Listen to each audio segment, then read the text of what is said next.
Speaking of reliability, a podcast with good friends talking with you about reliability engineering topics.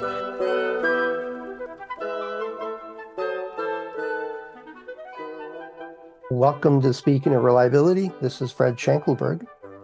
And this is Mojan Sohi. Thank you for joining us. Yeah, thank you so much for joining the podcast. And Mojan, it's been a little while since we've chatted, but we've got our schedules together. I kept the response that we got from a previous question, and I think we actually talked about it, or at least we sent email and responses to Maximilian. But he said he agreed with us that you got to design a reliable product first. And then I'm going to summarize a little bit. And he says, and use an analysis to show that we meet the reliability targets. However, in the way he phrased it in the body of his message was, I don't think I could sleep well at night just doing the analysis, just using modeling. I need to do testing. And I thought, sure, it's great to have a deep understanding of failure mechanisms, and you get good models for it and how things work, and you got previous data and you got a lot of confidence in it, personal confidence that you trust that analysis. And there's still going to be that little prickly thing in the back of your brain going, well, did we cover everything? So you do a lot of analysis, you really understand it, you design it real well, and then check. In a perfect world, that's great. You get all the samples you want, you got plenty of time, all that good stuff. Yet there are times when that's really the only option you get. And there's other times when it's a good to have, it saves a lot of money in some cases. And there's other circumstances, testing's really the only option you get that's meaningful, and other times analysis is the only option you get. And it's, how do you know which one you're in, and what options do you have available? Is kind of what I wanted to go back to Maximilian again on. It's going, yeah, just feeling uneasy. I run tests and go, I don't think that really gave us the information we need, right? So testing's not always perfect. Well, never is perfect in my opinion, but So I don't know. What do you think? Is there a way to sort out when to focus on one or the other or both, or what do you have a preferred approach to this kind of stuff? Or yeah, I think it's a great question, and one that I hear in my experience. I've heard. I've been in the middle of this let's call it a battle, I guess, or negotiation of how much analysis is needed versus how much testing, and primarily because testing, of course, is resource intensive and it can add time. And in the world of shorter and shorter product development cycles that the companies are being pressured into, it becomes very expensive, not necessarily literally in dollar currency, but also just in the cost of product development timelines to run more tests. And so the ask usually that I've been on the receiving end of has been from program teams or from executive leadership has been, do you really need to run? Like, what else can you do? Like, or can we do this virtually? I think this line of like, can we do this virtually has been, I've been on the receiving end of like, how much confidence do we have in the virtual analysis? And leadership, for what I've seen, would like to see more and more virtual analysis done. So that we can be able to reduce the amount of physical testing that we do. And of course, then the next question becomes, well, yes, are the models validated?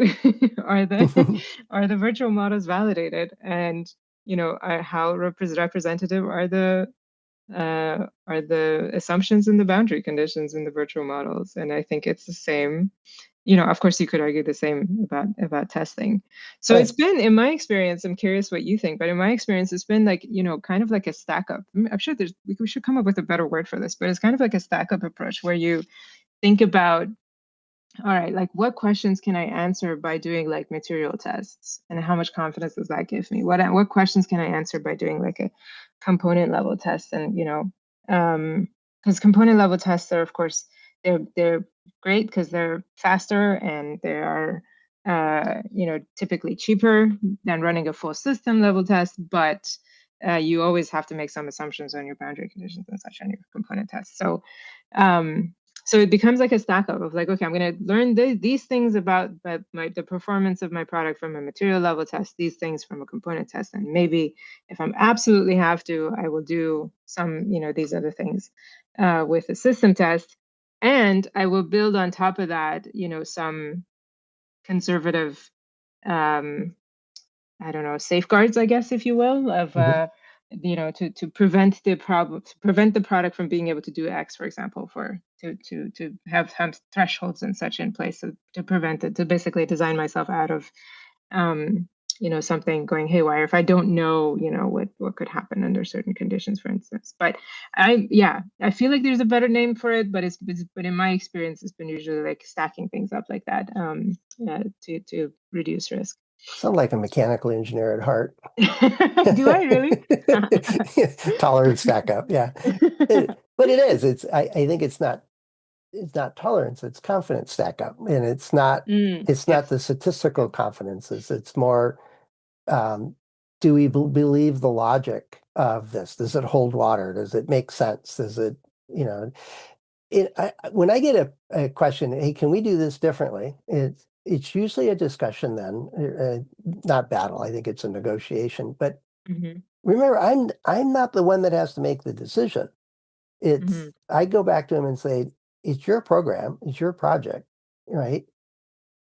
What happens if half of them fail in the first week? Oh, I lose my job. Okay, you don't want that to happen. So here's some things we probably should do, design for Hmm. reliability, blah, blah, blah. And they usually get that really easy, right? Push comes to shove is when we're down to that last 2, 3%. Hmm. That's harder to find. There's a lot of unknowns. We have lots and lots of clues. The early prototypes are generating all kinds of possible disasters that not all of them are real. Very few of them are real. And it's at some point, it's left to the person that has to make the decision and their advisors, their team. What information do they need? And so, as Maximilian put it, so they can sleep well at night. It's as a reliability engineer or the consultant, especially as a consultant, I don't get in trouble if it doesn't work. It's not Hmm. my fault. I didn't design this thing. I didn't build this thing. I didn't approve it. I can advise, here's your options. Yet, what do you Hmm. really need to know? How comfortable do you want to be? If I say, right, if you want these impossible criteria of proof, you won't ship any products for 10 years. We're going Hmm. to test every single prototype and production one for 10 years to know if it's going to last 5. And then you'll have a really good idea if it lasts for 5 years. And I can't afford that, right? Well, then you can't have it. You know, Right. There has to be some level of risk that that's you are right. taking on, and to your point, like how comfortable do you want to be? So how much risk are you willing to live with, or how much unknown are you willing to live with?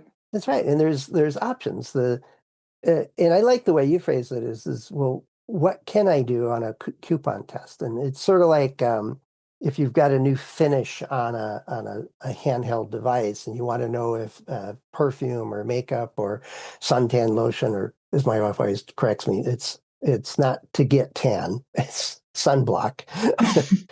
Okay, Yes, whatever. sunblock, yes. Um, and cleaning supplies and stuff like that. How will that affect the finish? The coatings we're putting on paints or whatever. And it's quick and easy to apply the finishes on the same material and, uh, you know, apply these different chemicals or agents to it and see what happens. And it's so much easier and quicker. It only takes 24 hours most of the time to say, yeah, it's fine, or no, it just destroyed that finish. Hmm.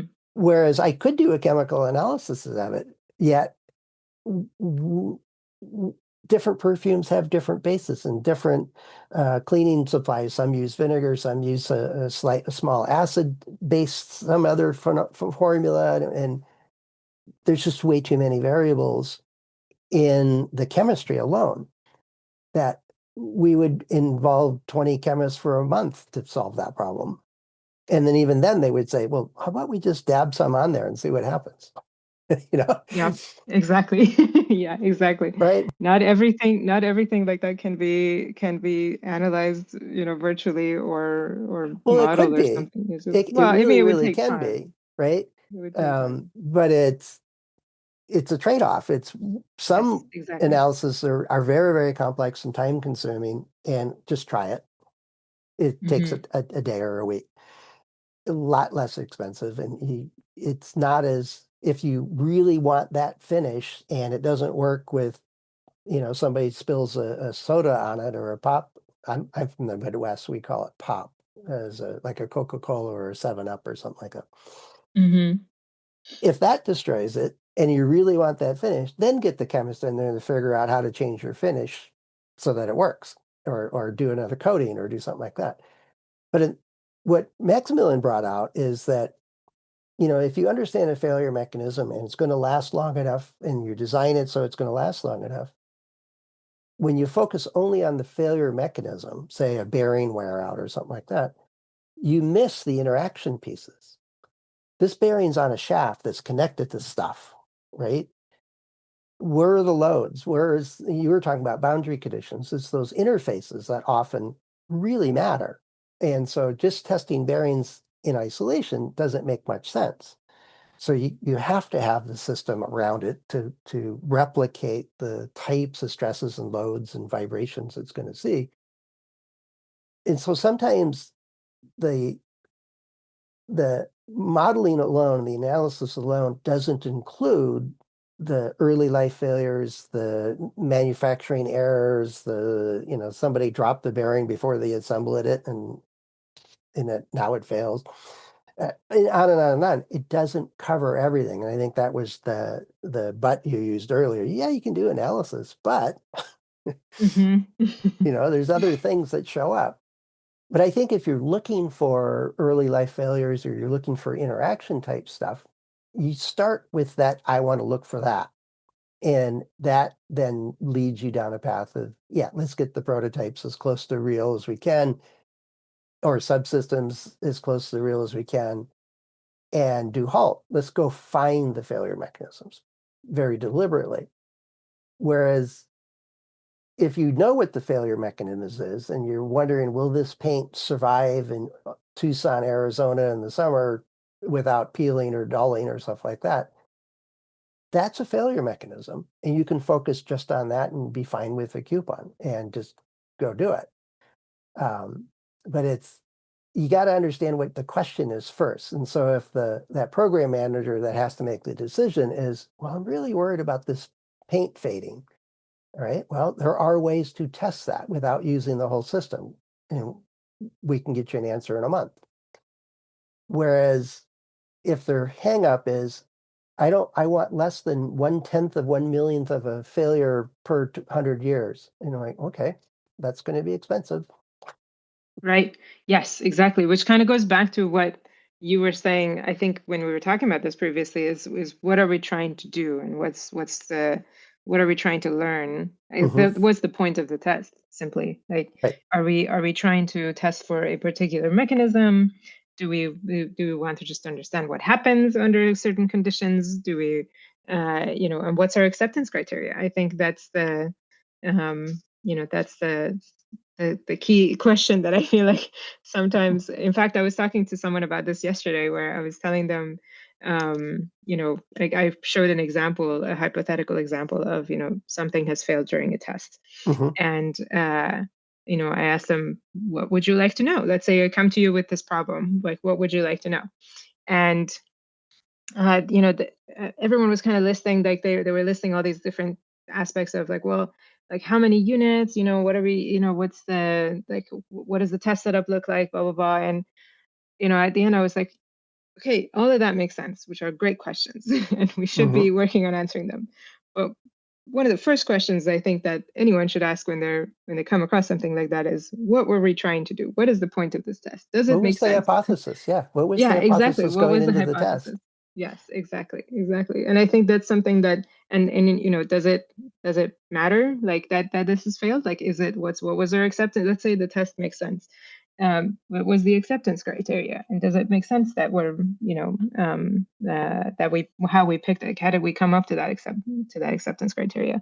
When I was at one of my previous jobs, one of the one of the things that was happening a fair bit when we were going through a long phase of testing was issues would come up, and we would have these reviews with our leadership to talk about the problems that we've seen and what Hmm. we're doing about them and such. And one of the leaders had come up with he was like, you know what, my new favorite phrases is "so what." What's Yeah. the What's the it's so what? ramification of this? Yeah, Yeah. does it matter? And so, Is it such a and I corner thought it was case that great. only 1 in a million ever going to see Right, this, or is right, this half the products right, are going to fail and explode, kill people, and they're not right. supposed to? Right, exactly. And I think that's a very fair question to be asking as a leader in such an organization, which is that, before everyone, runs around to try and spend so many cycles trying to fix the problem, is like, let's figure out, does it matter or not? Is it worth fixing or not? Right? Unrelated to that, another one of my favorite things that another one of my colleagues told me from the past was that he was like, in industry, you don't necessarily need to solve the problem. You just need to make the problem go away sometimes. Hmm. Sometimes you need to solve it, but sometimes making it go away is just as good, which is very true. Sometimes you just need to make the problem go away. And that, again, kind of goes back to like, what are we trying to do? So what? Which hopefully is answered at the beginning, to everything that you've been saying. I think in that the episode that Maximilian also commented on, which is that like, if you design the test thoughtfully, then you should know you should have an idea of the so what, which is the whole purpose of Yeah. why And the it's a test so is what being to created. who? It's a And it's so a so what what for to who. for a Yes, particular person. exactly. Yes, yeah, yeah, exactly, exactly. So as long as there's thought that has gone behind the point of the test, I think, it should answer the question of like, do I need it or not? And how comfortable am I with this? And will it tell me? And can I supplement it with some analysis and then be confident? Or do I need to go further out? I think Uh, that's, yeah. there's one last point is that if you get a great model and you're working it out, and Maximilian brings up that it doesn't cover everything, but you really want to. It's a new model. You don't have a lot of supporting separate data for it, and setting up a test with limited samples just to validate. So it should break with this much stress, or it should break with this much. It should show these signs, or the crack should propagate at this rate. It's very deliberately thought through. How do you validate your test? So it's that scientific method. We have an hypothesis. We say that it's going to hold so many foot-pounds for so long and at certain temperature, and we go check it. And does it do that, or is it way off? And now we have some doubt about our model. One thing I find people don't do, and a quick aside, is they design a test and they hope it passes because they don't have time to fix anything. And I'm like, well, why are you Yes, running the test then? yes. I've seen that before. Yeah. But the idea is that if what's keeping you up at night is we're not thinking about the earlier failures, we're not thinking about the interaction that this failure mechanism, this subassembly area has with other systems, or we're not thinking about manufacturing ramp and all the variability that's going to be introduced there. Well, part of our role in reliability is to surface those things. These are all, things that can cause problems, and here's answer that so what question, or help make it visible. Is this worth doing? It may not be the same task that validates the model. It may be a completely different activity that goes after those. And it's part and Yes, parcel of the system is testing has to have a purpose, and it has to have an audience that needs that information and it has to create enough useful information that it's worth doing it. And it goes through a lot of hurdles before you throw it in the chamber, as some people would say.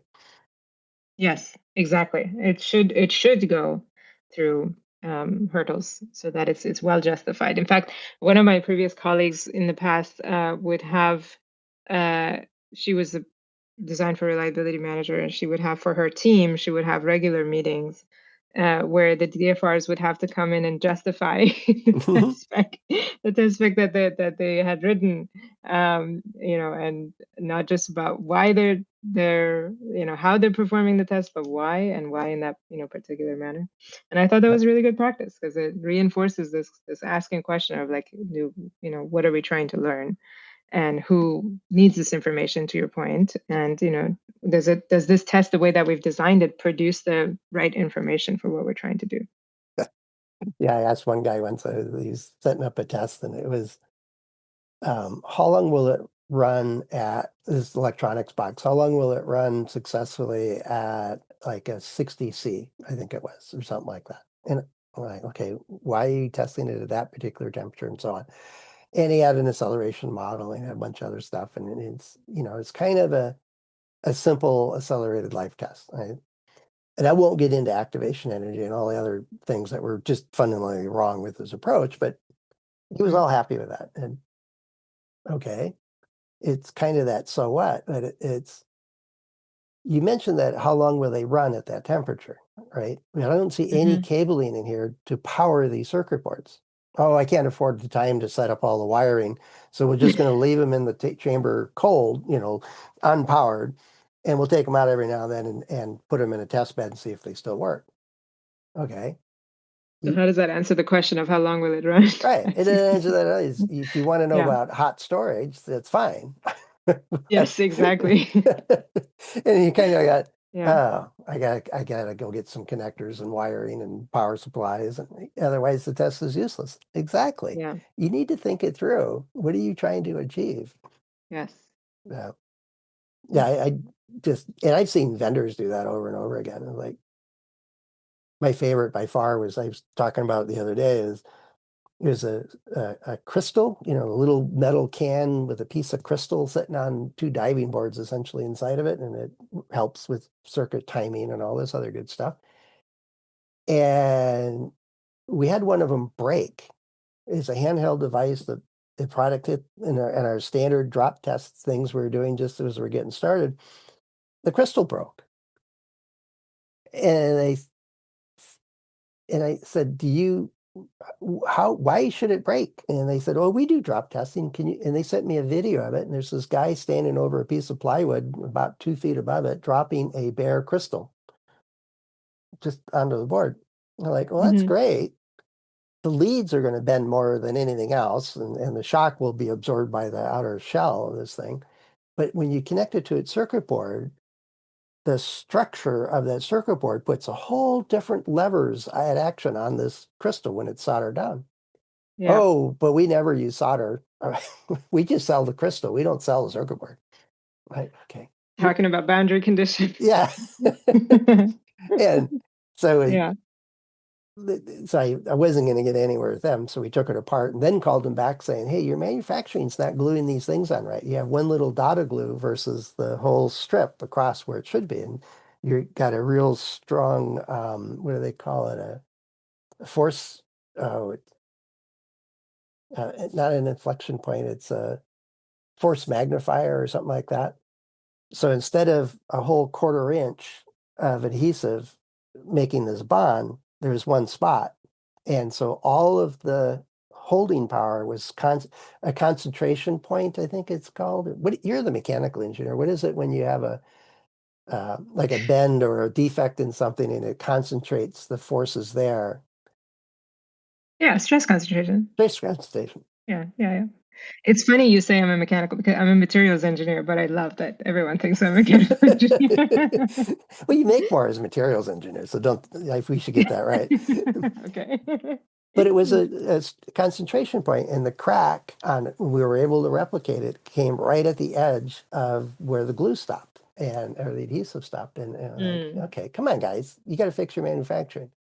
yeah. How'd you know that? Well, we cut the top off and looked at it. You're not Yes, allowed to do exactly. that. The looked at it thing is, yeah, that's my favorite is when, yeah, I've been in situations similar before where, I get looped into a problem, and they're talking about all these possible solutions, and what could be going wrong, and all the things that we got to do. And one time I asked a simple question of like, have we looked at the parts? Like that, Yeah. the parts You that know, like, you and know, they're like, if well, it's a dimension they're problem, let's here go get a somewhere. micrometer and go measure them. Yeah, exactly. It's like the parts are here somewhere. They're in a box. It's like, have we taken them out of the box and looked at them? Can Right. we look at the parts first? Like this will like just go. I can understand where the what's the Japanese concept called? Like it's go look. It's a common one. What if Oh, I'll yeah, I find know it? what you mean. Yeah. Yeah. I'm drawing a blank on the term. Yeah. Like, or go see, I think is what it is. Hmm. Yeah, go and see. um Mini equal. Apologies if I to anyone listening if I got that wrong. I just googled it, but anyway, this concept of of just go and see, I can understand where it's coming from, because it is not always done. You if you just like, it can just tell you so much if you just like take it apart and or look at it and then investigate it and then take things apart. Like you just learn so much about what the problem could be.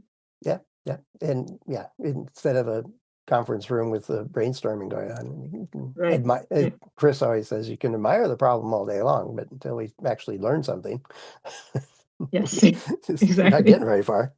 Yes. All right. Well, Maximilian sent us this question, and it ended up, believe we talked about the earlier problem early at a different episode, but I don't remember right off the top of my head.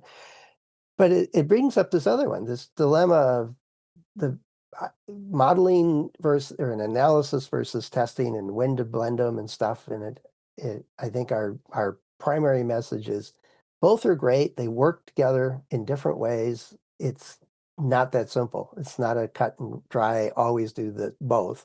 It's there's costs, there's timing, there's what information are you trying to get? What are you trying to achieve? What are you trying to do is a place to start, then pick the tools to get there. And it's not our confidence or ability to sleep at night, it's the people that have to make the decisions.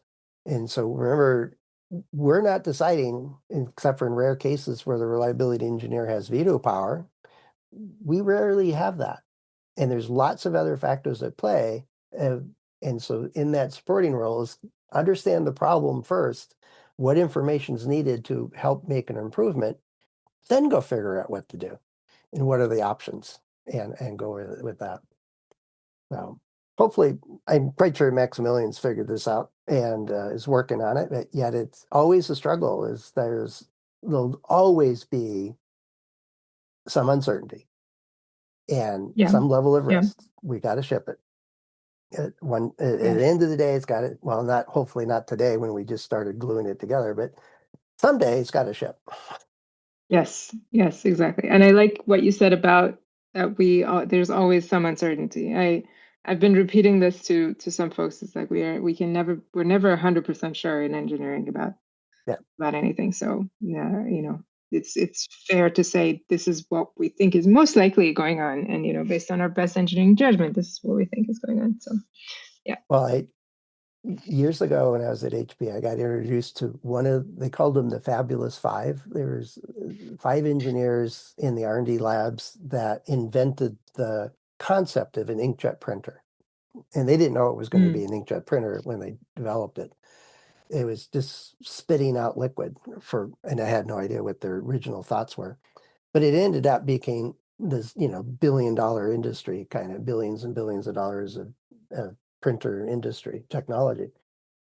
And so I got a chance to sit down with one of these guys and I said, "How did you know it would work?" And he says, "Well, we never really got it to work. We got things that happen and then we refined it and a lot of other people engineered it into a product. But uh, it fails so many different ways." And he goes, "Yeah, that's not the way I think of it. I think it's just magic that it works." Yes, yes, yes. I have always, yeah, I always told my colleagues, like whenever I worked in a factory, I'm like, it's incredible. I think it's a miracle that a working product is coming out of the gate of this factory, or Yeah. any, like in general, like Any factory, any any engineering factory, project, like any of them, they're so complex, and everything from supply chain to all the design and everything that, software, everything that had to go right, or right enough to get this thing together and be able to, like, whether it's like it's a car to drive it, or if it's a phone that it works, and whatever it is that comes out of the factory. I think we take it for granted how incredible that is. Yeah. Instead of a stress ball kind of thing, I have a little piece of Velcro on my desk, and I just sit here and play with it and go, why does this work? What Right? is, how is this possible? Kind of thing. So anyway, if you're listening to this, hopefully you admire and enjoy the magic of your products and systems, that they just work most of the time, and that, hey, they fail. And then it's kind of job security for a lot of us to go fix that stuff and keep things running and avoid future failures and so on. But if you're running into analysis or testing or some combination of those, hopefully this helped a little bit. But if you've got a question like Maximilian did, let us know. You can head over to accendoreliability.com/go/SOR. And you can find a couple of ways to get in touch with us. Mojan and I and the other hosts are available through LinkedIn and our About pages. And carrier pigeons are hard to find, not maybe not that reliable these days, but let us know. We'll try to get you an answer right away, and we'll probably chat about it and learn from each other as we talk about it, and get you even a better answer as we go. Yes, absolutely. And maybe we'll talk about how Velcro works someday. Yeah, exactly. That could be a whole episode, many episodes. Lots of good stuff. All right. Yes. Well, thanks so much, Mojan. We'll talk to you again soon. Yeah, thank you very much. Thanks for listening to Speaking of Reliability. We invite you to join the conversation. If you have a question or a topic that you think we should discuss in a future show, please let us know. You can find a comment box below the episode show notes, or just leave a note as part of a review on iTunes.